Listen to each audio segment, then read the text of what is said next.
In the spring of 1200 BC, a girl named Nefertari stood in the courtyard of the Temple of Amun at Karnak, while priests shaved her head completely bald. She was 9 years old.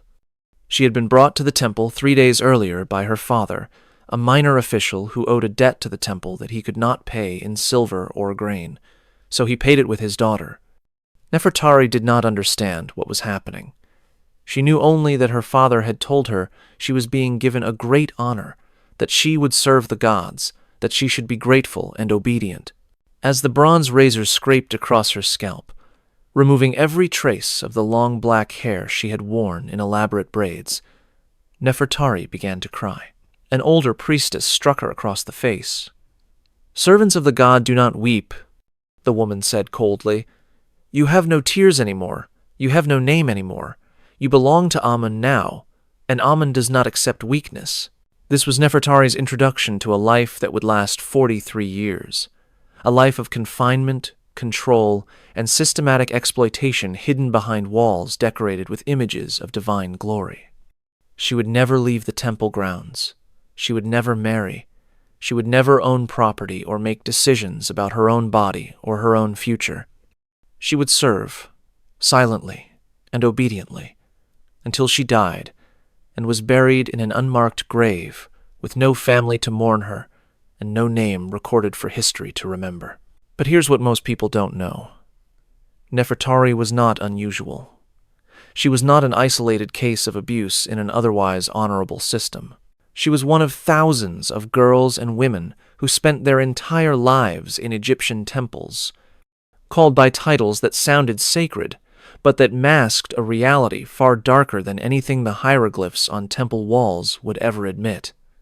They were called God's wives, servants of the god, hands of the goddess, pure ones, divine adoratrices.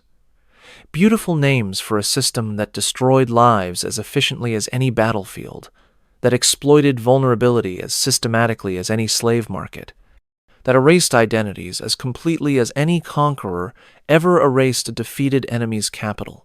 This is the story of what Egyptian priests did to temple virgins, and I need you to understand, before we continue, that what I am about to describe is not mythology or sensationalized fiction. This is documented in temple inscriptions, in administrative records that have survived on papyrus, in the accounts of ancient historians who witnessed these practices. If you want to understand how religious authority can be weaponized to exploit the vulnerable, how sacred language can disguise systematic abuse, then subscribe to this channel right now. We investigate the darkest chapters of ancient history, with rigorous attention to evidence and sources. Hit that subscribe button, and tell me in the comments where you are watching from, and whether you've ever visited these temples in Egypt without knowing what really happened inside their walls. Now, let me tell you about the myth versus the reality of temple virgins in ancient Egypt, and why everything you think you know about this practice is probably wrong. But I'm warning you now, what comes next gets much, much darker than you're expecting. When most people hear about temple virgins or priestesses in ancient Egypt, they imagine something romantic and dignified. They picture elegant women in white linen, performing beautiful rituals, honored servants of the gods living lives of spiritual devotion and religious importance. They imagine the Vestal Virgins of Rome, but with an Egyptian aesthetic. Sacred women, respected and protected, choosing religious service as a noble calling. This romanticized image is completely wrong. And it is wrong in ways that reveal how effectively ancient propaganda worked, how completely the people who designed this system succeeded in hiding what they were really doing behind beautiful language and sacred imagery. Let me start by explaining what these women actually were, according to Egyptian religious ideology. The Egyptian term most commonly used was Hemet Netjer, which translates literally as servant of the god, or sometimes wife of the god. There were related titles: Duat Netjer, worshipper of the god; Shemayet, singer or musician; Chener, a more general term for temple attendant. Each title had specific functions and hierarchies, but all shared certain characteristics. The women bearing these titles were bound to temple service, controlled by temple hierarchy, and subject to rules that stripped away their autonomy and often their identities. The word virgin, in the context of temple service, requires clarification because it has been misunderstood by modern people trying to understand ancient practices. When ancient sources refer to purity or virginity in temple contexts, they usually meant ritual purity, a state of being uncorrupted by contact with profane things. But this ritual purity was often enforced through actual physical control, including control over the women's bodies and their intimate relationships. The women were kept pure for the gods, which in practice meant they were kept available for priests claiming to act as divine representatives. Now, here's what's crucial to understand. Most of these women did not choose this life. They were given into temple service, often as children, through several mechanisms that stripped them of agency and choice before they were old enough to understand what was happening to them. Some were pledged by their families as religious offerings, a family wanting favor from the gods, or needing to fulfill a vow, or seeking to reduce the number of mouths to feed, would dedicate a daughter to temple service. The dedication was framed as a gift to the gods, as an act of piety and devotion. But for the girl, it was permanent abandonment, a severing of family ties that could never be repaired. But wait, because it gets worse. Some were given as payment for debts, exactly as happened to Nefertari in my opening example. Temples were major economic institutions in ancient Egypt. They owned vast amounts of land. They lent grain and silver. They collected taxes and tribute. Families who owed debts to temples but could not pay in goods or currency could sometimes pay with children, usually daughters who would become temple servants. This was legally sanctioned human trafficking disguised as religious devotion. And then there were the girls who were seized as tribute from conquered territories or from families that had fallen out of favor with religious authorities.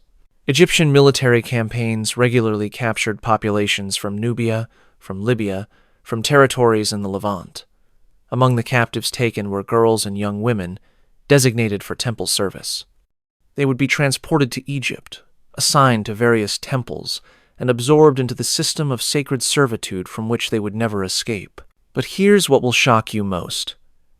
The age at which girls entered this system was often horrifyingly young. Temple inscriptions and papyrus records reference girls entering temple service at ages as young as 8 or 9 years old.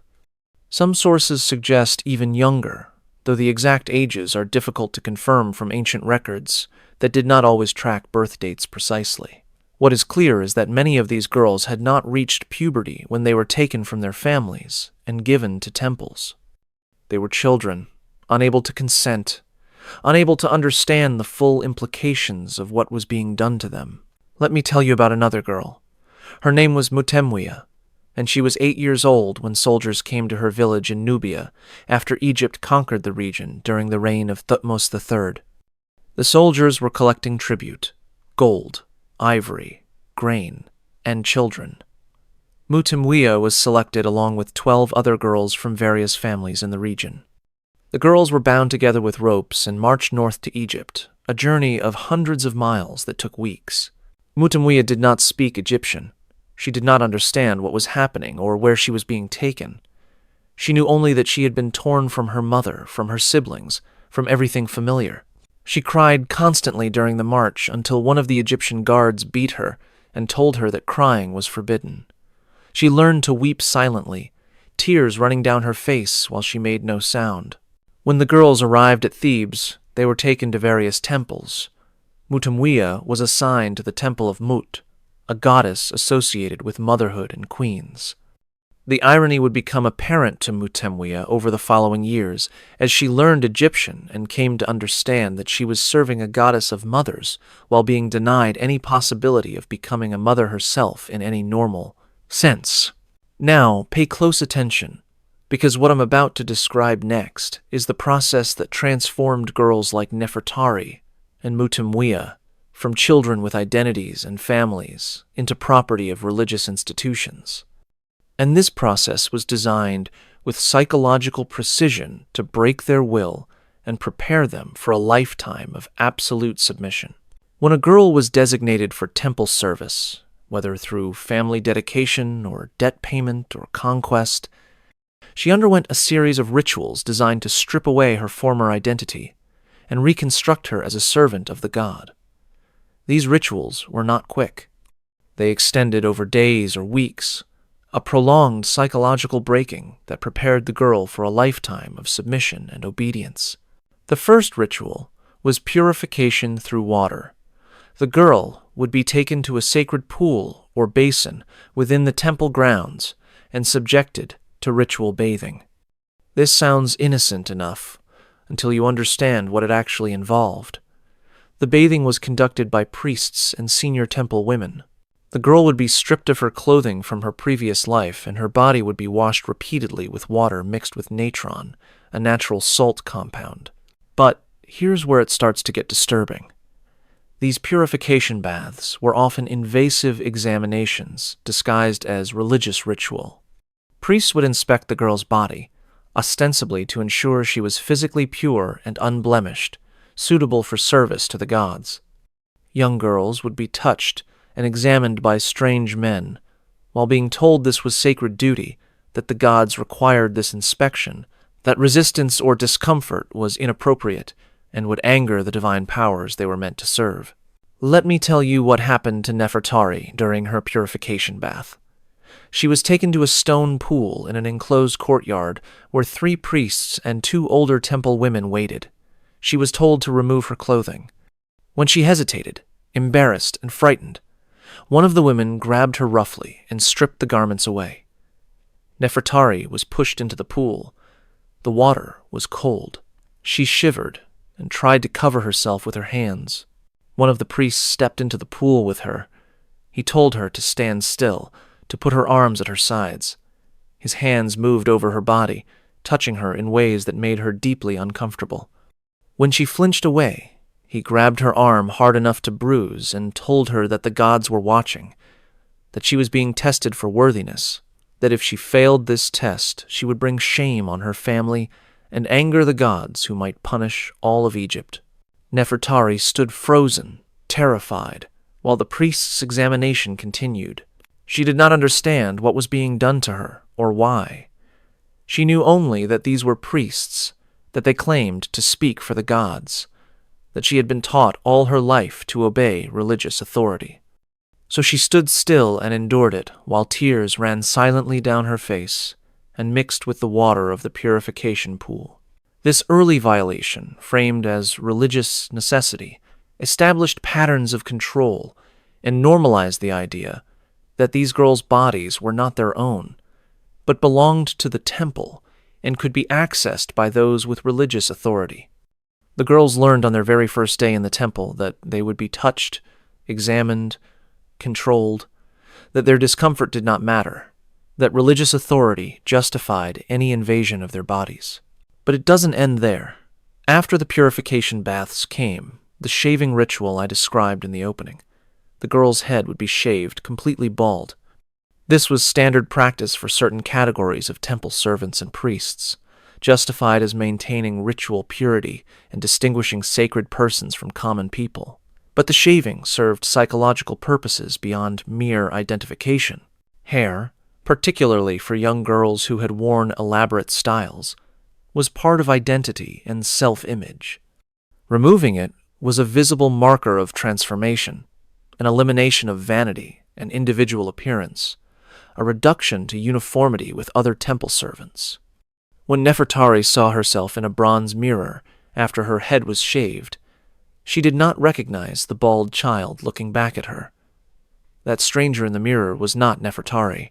That stranger was what the temple had made her into. The shaving was often accompanied by renaming. The girl's birth name would be taken away and replaced with a name chosen by temple authorities. Sometimes these names referenced the god the girl would serve. Beloved of Amun, beautiful for Hathor, she who belongs to Mut. Sometimes the names were more generic, marking the girl's function rather than her identity. She who sings, she who serves. Nefertari was renamed Nefertnebet. Beautiful is the lady, a reference to the goddess. Her birth name was forbidden. She was told never to speak it again, never even to think of herself by that name.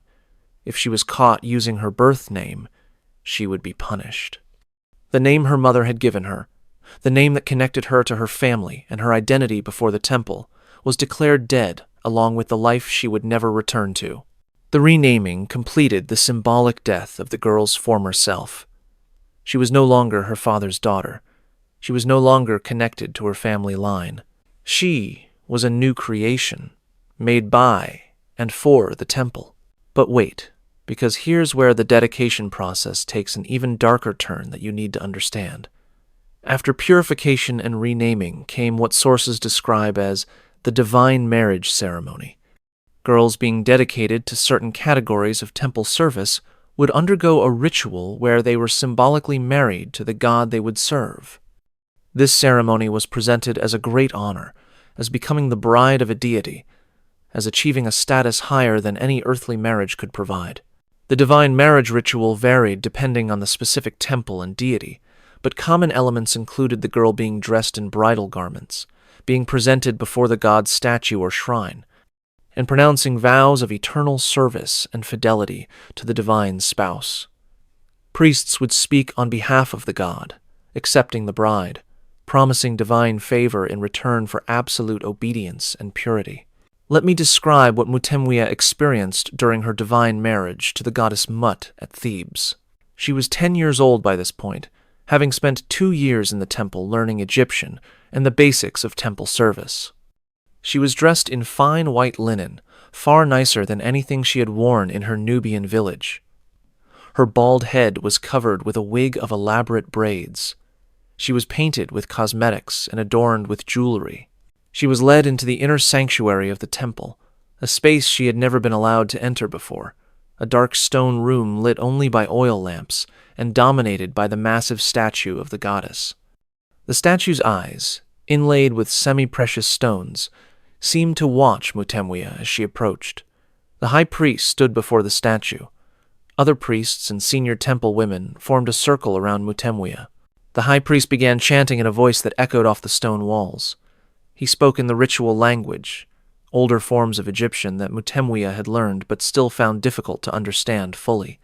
He was speaking for the goddess, claiming to be the voice of Mut herself. He spoke of Mutemwia being chosen, being blessed, being taken as a bride into eternal service. Then Mutemwia was told to repeat vows. I give myself to Mut. My body is her temple. My life is her property. I will serve in purity and obedience forever. I belong to the goddess now, and forever. I have no other lord, no other family, no other purpose but service. Mutemwia repeated the words she was told to say. She had no choice. She did not fully understand what she was promising, but she spoke the vows that would bind her legally and religiously for the rest of her life. The priests witnessed and recorded the divine marriage. Mutemwia was now legally the property of the temple, with no rights, no autonomy, no possibility of escape. Here's what you need to understand about this divine marriage. It wasn't symbolic. It had real legal and social consequences. A girl who had been married to a god could never marry a human man. That option was closed forever. She could not have children recognized as legitimate. She could not inherit or own property independently. She could not leave temple service. She was bound for life to the institution that now owned her. And there's something else about this divine marriage that will become horrifyingly clear when I tell you what happened next. Something about how priests interpreted their roles as representatives of the gods. Something about what divine marriage actually meant in practice. If you're starting to understand that what happened to these girls was systematic exploitation disguised as religious devotion, that these dedication rituals were designed to break their will and establish complete control, then share this video. Hit that like button to help others discover this hidden history. And tell me in the comments what you think about religious systems that claim divine authority for their practices. Now let me tell you about what daily life was actually like for these girls inside the temples, and I promise you, it gets so much worse than you're imagining. Life inside the temple for these servants of the god was structured, controlled, and isolated in ways designed to prevent any possibility of escape or resistance. Let me walk you through what a typical day would have looked like for someone like Nefertari after she had been in the temple for several years. After the initial shock had worn off, but the reality of her permanent captivity had fully sunk in, she would wake before dawn in communal sleeping quarters where junior temple women lived crowded together under the supervision of older women who had been in the system for decades. Privacy was not permitted. The women slept on simple reed mats with minimal possessions. Any personal items from their former lives had been confiscated during the dedication process. They owned nothing. They were nothing except servants of the god. After waking, the women would undergo morning purification, washing again with water and natron, putting on simple white linen garments that marked their status. Then, they would proceed to their assigned duties. For most temple women, this meant hours of repetitive labor, weaving linen for temple use and for trade, preparing offerings of food and drink that would be presented to the god's statue, grinding grain for bread, brewing beer, maintaining temple gardens. All of this labor benefited the temple as an economic institution, but it was framed as sacred service to the gods. Some women had duties that were more specifically religious. The Shemayet, the singers and musicians, would practice hymns and learn to play instruments like the sistrum, a type of rattle sacred to Hathor, or the lute, or hand drums. These women would perform during religious ceremonies, providing music that was believed to please the gods and attract their favor. But here's what made everything unbearable. Throughout all of these activities, silence was enforced, except when speech was specifically permitted. Temple women were expected to work quietly, to move through the temple spaces without drawing attention, to speak only when addressed by superiors. Unnecessary conversation was punished. The silence served multiple purposes. It prevented the women from forming close bonds that might lead to coordinated resistance. It maintained an atmosphere of reverence and obedience. And it kept the women isolated, even when physically surrounded by others, alone with their thoughts and fears and the growing understanding that this life would never change. Let me tell you about Nefertari's closest friend in the temple, a girl named Takayet who had been brought from a village in the Delta region. Takayet had been in the temple for 5 years, arriving when she was 11. She worked alongside Nefertari in the weaving workshops, sitting at adjacent looms for hours each day producing linen. They were not supposed to talk while working, but sometimes, when the overseer was at the other end of the long workshop, Takayet would whisper to Nefertari. Brief sentences, spoken so quietly they were almost inaudible. "I dreamed about my mother last night. Do you remember what fruit tasted like? How many years until we die?" One day, the overseer noticed. She crept up behind Takayet while the girl was whispering and struck her across the back of the head with a wooden rod. Takayet fell forward into her loom, blood running from her scalp. The overseer dragged her from the workshop while announcing loudly to all the other women, "This is what happens to those who break silence. This is what happens to those who forget they are servants, with no voice of their own." Takayet was taken away. Nefertari did not see her for 3 days. When Takayet returned, she would not speak at all, not even in whispers. Her eyes were dead. Whatever had been done to her during those 3 days had broken something inside her. She worked mechanically at her loom, but never looked at Nefertari, never responded when Nefertari tried cautiously to speak to her during the brief rest periods when conversation was technically permitted. 2 months later, Takayet disappeared from the sleeping quarters. The overseer announced that Takayet had been found impure, had failed in her service, and had been returned to the gods. No one was told what that meant. No one was told where Takayet had gone. But all of the women understood the message. This is what happens when you resist. This is what happens when you fail. Any of you could be next. But here's what the official records don't talk about. The surveillance and control extended far beyond just daily work assignments and enforced silence. These women were watched constantly by senior priestesses and by priests who managed temple operations. Their movements were restricted to designated areas. They could not leave the temple grounds without permission and escort. They could not receive visitors from outside. Any contact with former family members was forbidden or heavily restricted and supervised. And the control went even deeper. The women were subject to regular inspections to ensure they maintained ritual purity. These inspections, conducted by priests, involved intimate examinations of the women's bodies. The priests claimed these inspections were necessary to verify that the women remained pure, that they had not been corrupted by impure thoughts or actions. But what these inspections really were was systematic invasion, repeated violations disguised as religious necessity. Nefertari underwent these inspections every month. She would be summoned to a small room where a priest waited. She would be told to remove her clothing and stand while he examined her. His hands would move over her body while he muttered prayers and claimed to be checking for signs of impurity. Nefertari learned to leave her body during these examinations, to let her mind go somewhere else while her physical form was handled and invaded. She learned that resistance was pointless and would only lead to punishment. She learned that her body was not hers, that it belonged to the temple, that priests could touch her whenever they claimed religious necessity. If a woman showed signs of unhappiness or resistance, if she wept too much, or seemed distracted, or failed to perform her duties with appropriate devotion, she would be reported to temple authorities and punished. Punishments ranged from additional arduous work assignments to food deprivation to physical beatings administered by senior temple women to isolation in dark storage rooms for days at a time. And there's something else that made escape impossible, even for women who might have contemplated it. These girls had been taken into temple service so young that many had no memory of life outside temple walls, or had been in the temple so long that they would not know how to survive outside. They had no money, no property, no skills that would allow them to support themselves in the outside world. They had no family connections to rely on because those had been deliberately severed. Even if a woman somehow managed to leave the temple grounds, where would she go? What would she do? How would she survive?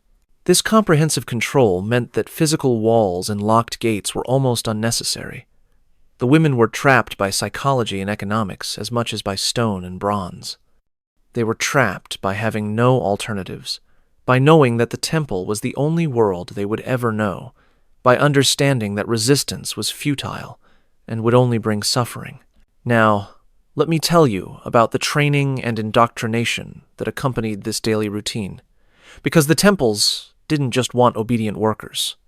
They wanted women who genuinely believed that their servitude was sacred, that their suffering was service, that their lack of freedom was actually the highest form of spiritual fulfillment.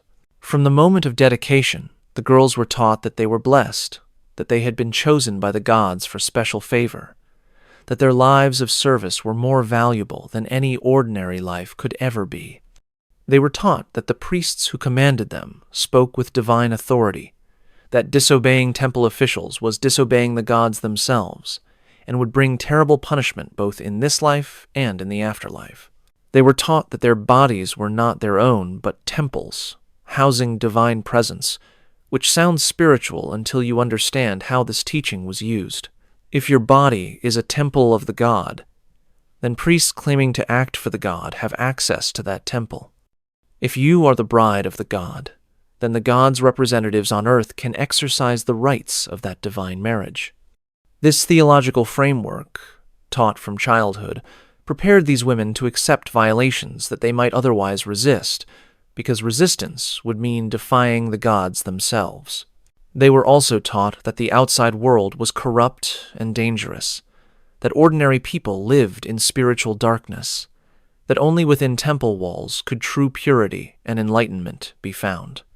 This teaching served to make the women fearful of anything beyond their controlled environment, to make them believe that even if they could leave, they should not want to because only suffering and damnation awaited them outside. The indoctrination was reinforced through ritual and repetition. The same hymns sung every day, the same prayers recited, the same ceremonies performed, until the words and actions became automatic, until the ideology they expressed felt like truth rather than programming. But not all women accepted this indoctrination completely. Let me tell you about what happened when Mutemwiya, the girl from Nubia, turned 16. She had been in the temple for 8 years by this point. She had learned to speak Egyptian fluently. She had learned to sing the hymns and perform the rituals. She had learned to weave and to prepare offerings, and to move silently through the temple spaces in perfect obedience. But she had not forgotten her mother's face. She had not forgotten the Nubian songs her mother had sung to her. She had not forgotten that she had once been free, had once run through grasslands and swum in rivers and laughed with her siblings. The memories were fading, becoming dreamlike and uncertain, but they persisted. One night, alone in the darkness of the sleeping quarters, Mutemwiya began to sing quietly, not the Egyptian hymns she had been taught. A Nubian song, words in her birth language that she had not spoken in 8 years. The song was about home, about mothers and daughters, about freedom. An older temple woman heard her. The woman reported Mutemwiya to the overseer. The next morning, Mutemwiya was dragged before the high priest. He demanded to know what language she had been singing in, what words she had been speaking. Mutemwiya tried to explain that it was just a song her mother had taught her, that she meant no disrespect to the Egyptian gods. The high priest struck her across the face hard enough to knock her to the ground. "You have no mother," he said coldly. "You have no language except the language of the gods you serve. You have no songs except our hymns. You have no memories except the memories we give you. You are nothing. You exist only to serve." Mutemwiya was punished by being locked in a storage room for 7 days with minimal food and water. When she emerged, she was broken in a way she had not been before. She never sang Nubian songs again. She tried never even to think in Nubian, afraid that somehow the priests would know and would punish her again. But late at night, sometimes, the words would come unbidden to her mind, and she would weep silently, mourning the loss of even her memories, even her language, even the small private rebellion of remembering who she had been. Now, and I need you to pay close attention here, because this is where the story gets significantly worse than anything you've heard so far. Let me tell you about the ritual duties that certain temple women were required to perform, the duties that the official inscriptions describe in beautiful, poetic language that disguises what was actually happening. The duties that transformed religious service into systematic exploitation. Certain women, particularly those designated as God's wives, or those serving in temples of deities associated with fertility and procreation like Hathor or Mut, had roles in what inscriptions call sacred union or divine marriage rituals.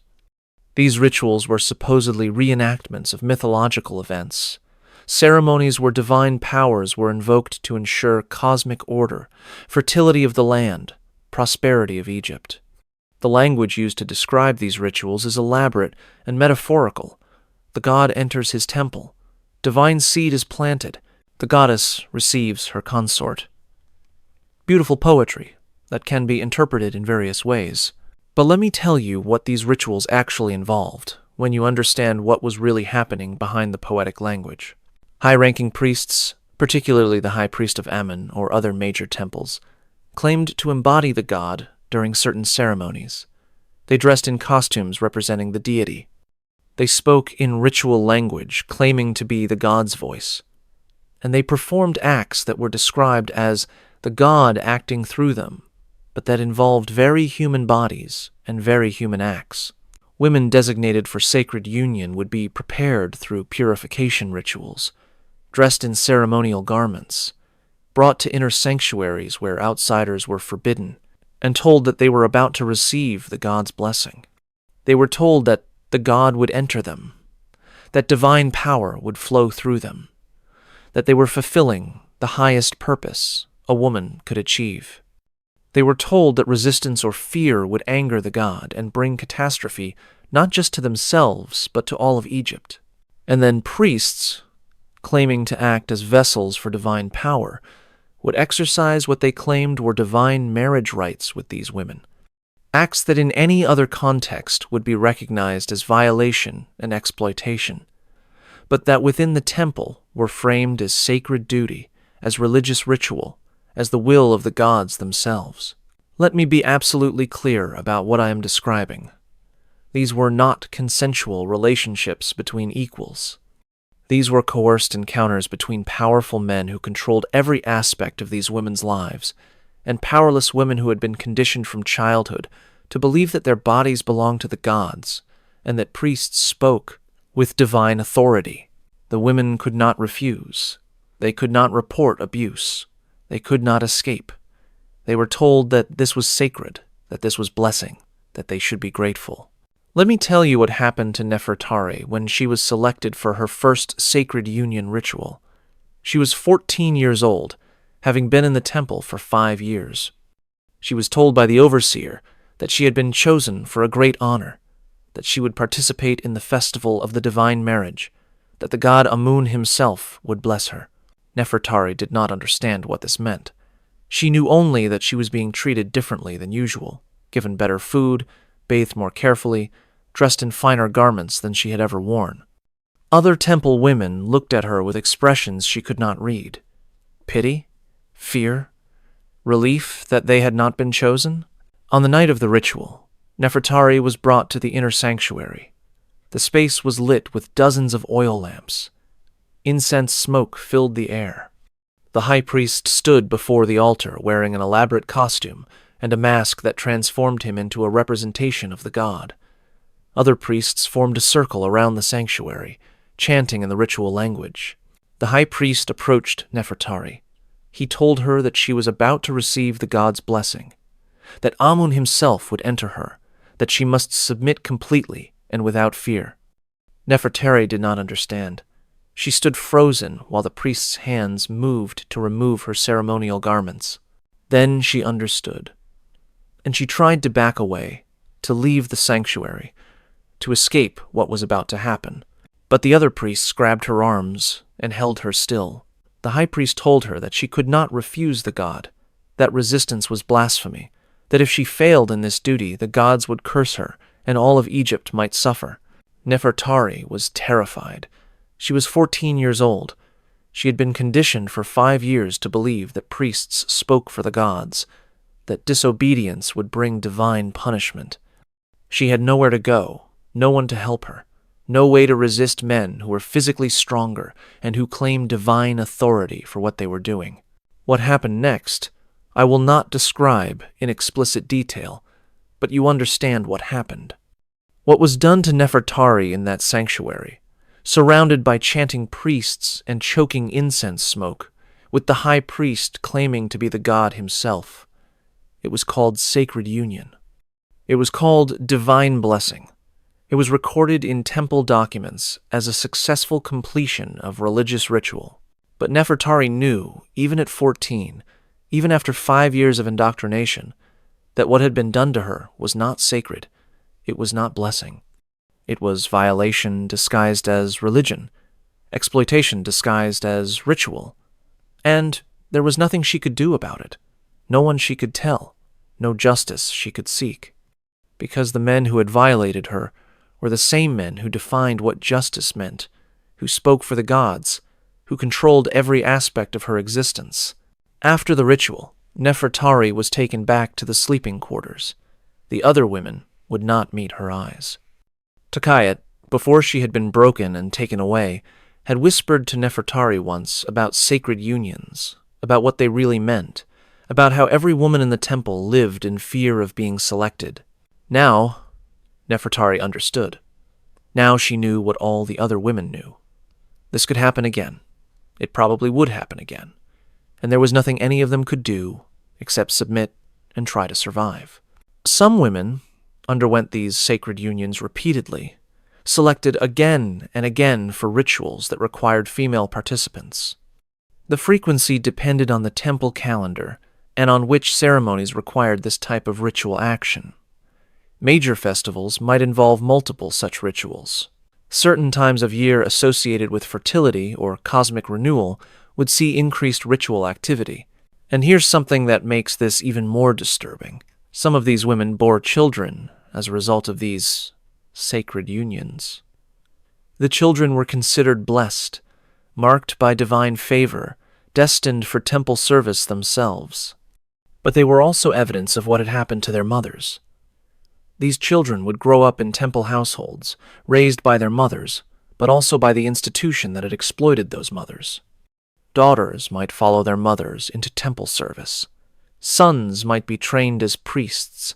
The system reproduced itself, generating new victims from the trauma of the previous generation. When Nefertari was 16, she realized she was pregnant. She had been selected for sacred union rituals 3 more times since the first. She did not know which priest was the father. She did not know what would happen to her now. She was terrified. When the pregnancy became visible, Nefertari was moved to different quarters where pregnant temple women lived. There were 6 other women there, all in various stages of pregnancy, all victims of the same system. For the first time since entering the temple, Nefertari was able to talk openly with other women about what had happened to them, about how they felt, about their fears for the children they would bear. One woman, older than the others, told Nefertari what to expect. "The child will be taken from you after weaning. If it is a girl, she will become a temple servant like us. If it is a boy, he will be raised by the priests. You will see the child sometimes, but the child will not truly be yours. The child will belong to the temple, just as you belong to the temple. This is our fate. This is what we are." Nefertari gave birth to a daughter 8 months later. The birth was difficult. She nearly died from bleeding.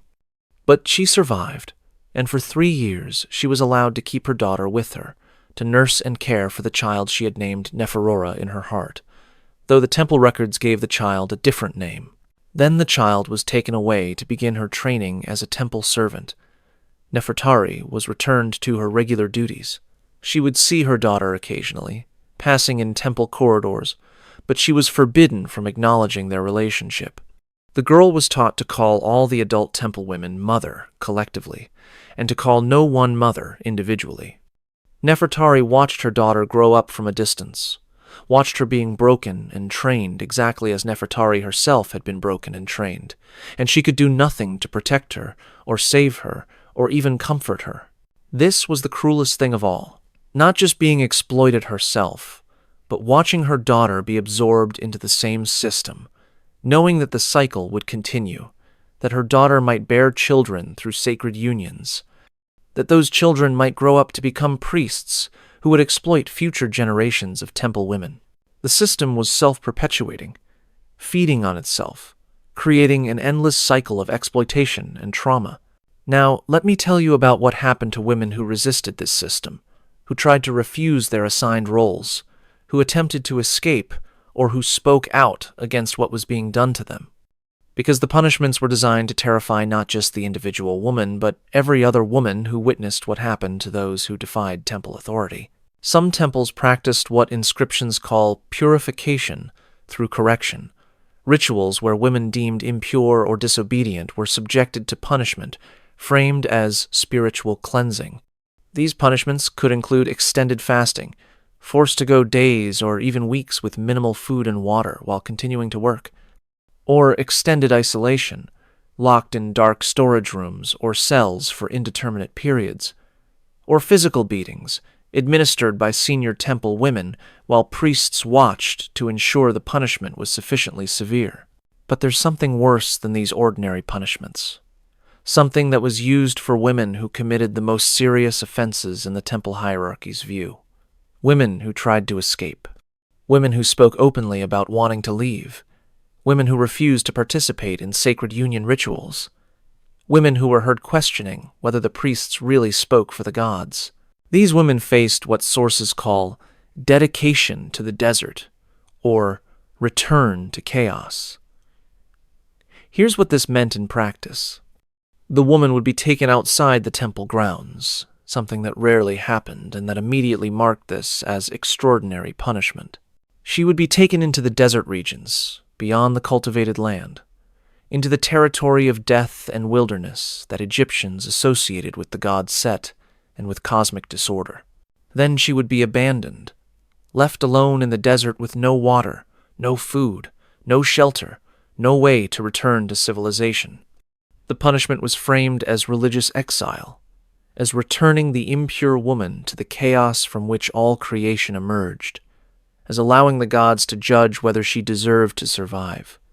But the practical reality was death by exposure, thirst, and starvation, a slow, agonizing death in a landscape that Egyptians associated with ultimate horror.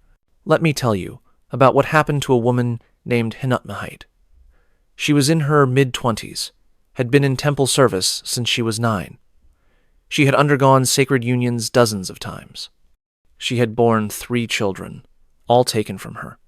She had reached a breaking point where the indoctrination no longer worked, where she could no longer make herself believe that what was being done to her was sacred. One day, Hinutmahit stood up during the midday meal and spoke loudly enough for all the temple women in the dining hall to hear. "This is not holy. These men are not gods. We are prisoners. We are used and discarded. We should resist. We should refuse. We should escape." The hall fell completely silent. The other women stared at Hinutmahite in shock and terror. An overseer ran to summon priests. Within minutes, Hinutmahite was seized by guards and dragged before the high priest. The high priest did not even speak to her. He simply gestured, and the guards began pulling Hinutmahite toward the temple gates. She struggled and screamed. She begged the other women to help her, to join her, to resist together. But no one moved. Everyone stood frozen, watching in horror as Hinutmahite was dragged away. The temple women were forced to watch as Hinutmahite was taken out into the desert. They stood at the temple walls and watched her being marched farther and farther away until she was a small figure in the vastness of the sand.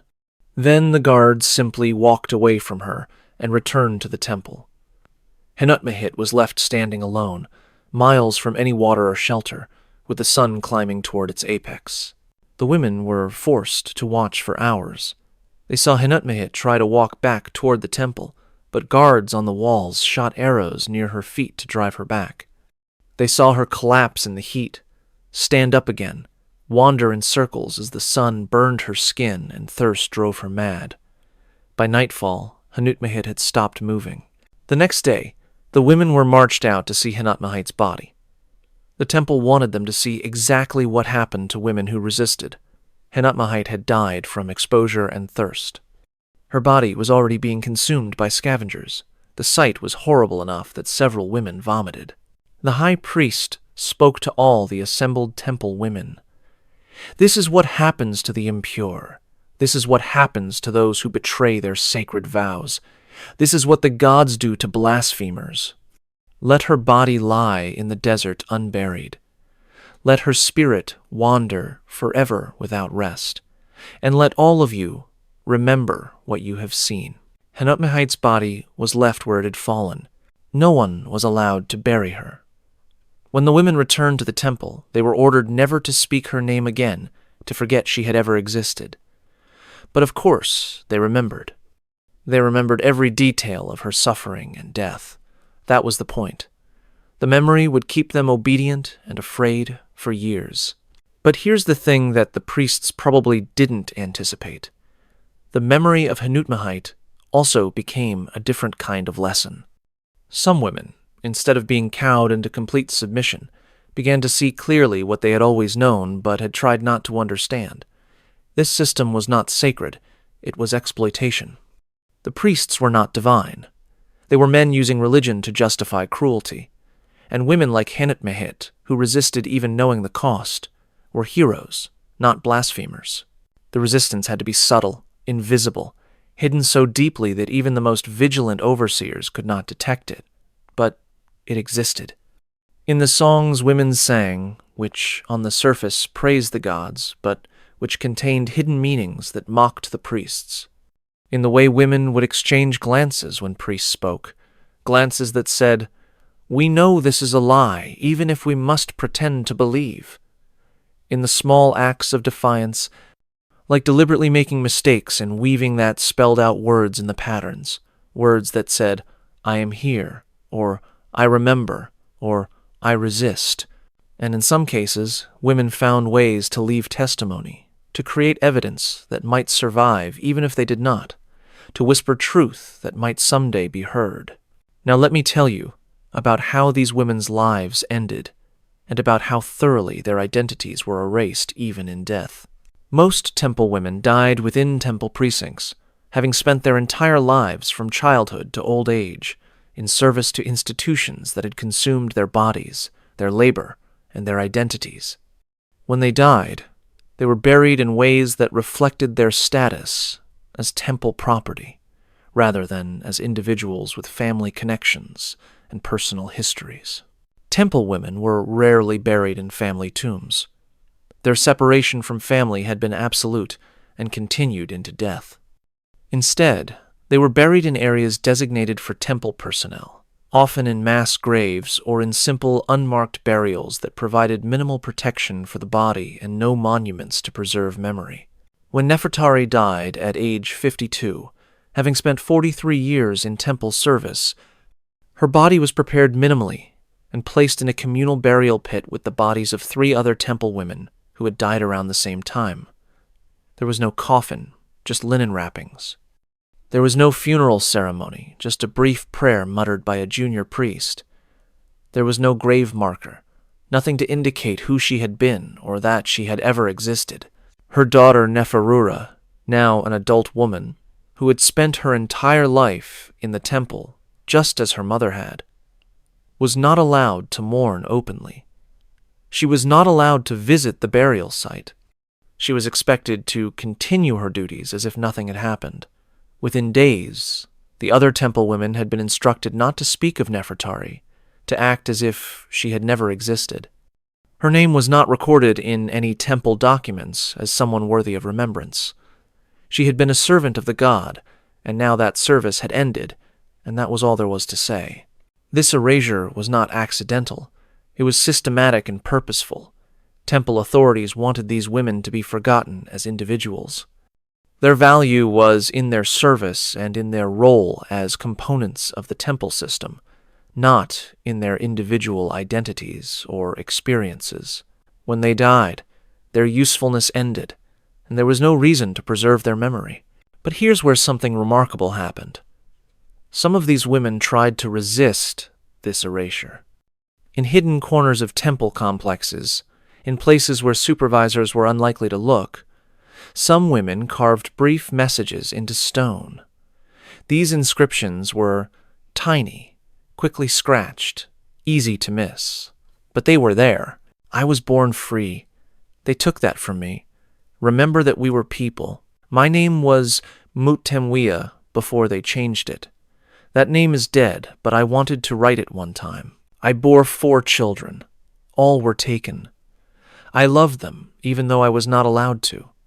I was their mother, even though they never knew me. To whoever finds this, we suffered. We did not choose this. We were not blessed. We were prisoners. Tell our story if you can. These messages, carved quickly and fearfully into stone in moments stolen from supervised labor, were the only testimony most temple women could leave. They were desperate attempts to be remembered, to leave some trace that they had existed as individuals with thoughts and feelings and experiences that mattered. The women knew these messages might never be found, that even if found, they might not be understood or believed. But they carved them anyway because the alternative, total erasure without even an attempt to resist, was unbearable. They carved them because even if the messages lay hidden for 1,000 years or 3,000 years, even if no one ever read them, the act of carving was itself a declaration of existence, a refusal to be completely erased. Mutemwia, the Nubian girl who had been captured at age 8 and who had spent over 40 years in temple service, carved her final message 2 days before she died of a fever at age 49. She had stolen a small bronze tool from a workshop. In a dark corner of a storage room, where she had been sent to count grain jars, she scratched words into the wall. I came from beyond the first cataract. My mother's name was Amenetore. She sang songs in the Nubian language. I remember her voice, even though I have not heard it in 41 years. I never forgot her. I never forgot who I was before they took me. This life was not my choice. These gods were not my gods. If anyone finds this, know that I existed. Know that I remembered. Know that I never stopped being Mutemwia of Nubia, even when they called me by Egyptian names and told me I belonged to their goddess. I was always myself. I never surrendered that, even when I surrendered everything else. She died 2 days later. Her message remained on the wall, hidden in darkness, unknown to the priests who buried her body in an unmarked grave. Unknown to her daughter, who had been taken from her at age 3 and who had grown up never knowing that her mother had been born free in Nubia. Unknown to the thousands of people who walked past that storage room over the following centuries. But the message was there. Mutemwia's defiance, carved in stone, lasting longer than the temple that had tried to erase her. A whisper from the darkness saying, "I existed. I mattered. Remember me." This is what the temples of Egypt tried to hide. This is what the beautiful hieroglyphs on their walls do not tell you. This is the reality behind the sacred language and the divine imagery. Thousands of women, taken as children, exploited for decades, erased in death, leaving only whispers and fragments and tiny rebellions carved secretly into stone. The temples still stand. Tourists still visit them, admiring the massive columns and the beautiful reliefs, photographing the statues and the painted walls. Guides still tell stories about pharaohs and gods and the glory of Egyptian religion, but almost no one mentions the temple women. Almost no one tells the story of the girls who were taken, the rituals that broke them, the exploitation that defined their lives, the erasure that followed their deaths. But now you know. Now you understand what happened behind those beautiful walls. Now you can see the temples differently, can recognize that human suffering is carved into the stones alongside the hieroglyphs. Now you can remember the women who spent their lives in those spaces, who tried to resist in the only ways available to them, who left messages hoping someone would find them and understand and remember. They were Nefertari, 9 years old when her father sold her to pay a debt. They were Mutemwia, 8 years old when soldiers took her from her Nubian village. They were Takayet and Henutmehit and Neferura and thousands of others whose names we will never know because the records were deliberately destroyed or never kept. They were people. They suffered. They existed, and they deserve to be remembered, not as servants of the gods, not as components of temple machinery, but as human beings who endured unimaginable exploitation and who nevertheless found ways to resist, to remember, to leave testimony that might someday reach someone who would listen. What do you think about this history? How should we approach ancient monuments that were sites of systematic abuse? Should religious authority ever be accepted without skepticism? What patterns from this story do you see continuing in the modern world? Leave your comments below. If you believe this kind of history needs to be told, that uncomfortable truths are more important than comfortable myths, then subscribe to this channel. We investigate the darkest aspects of ancient history, with attention to evidence and sources. We give voice to experiences that official records tried to hide. We insist on remembering the victims whose suffering was supposed to be forgotten. Hit that subscribe button and share this video with anyone who needs to understand that not everything beautiful is good, that not everything called sacred was holy, and that history includes victims whose stories we must work to recover and honor. The temples still stand. The stones still remember, and now, so do you. See you in the next video.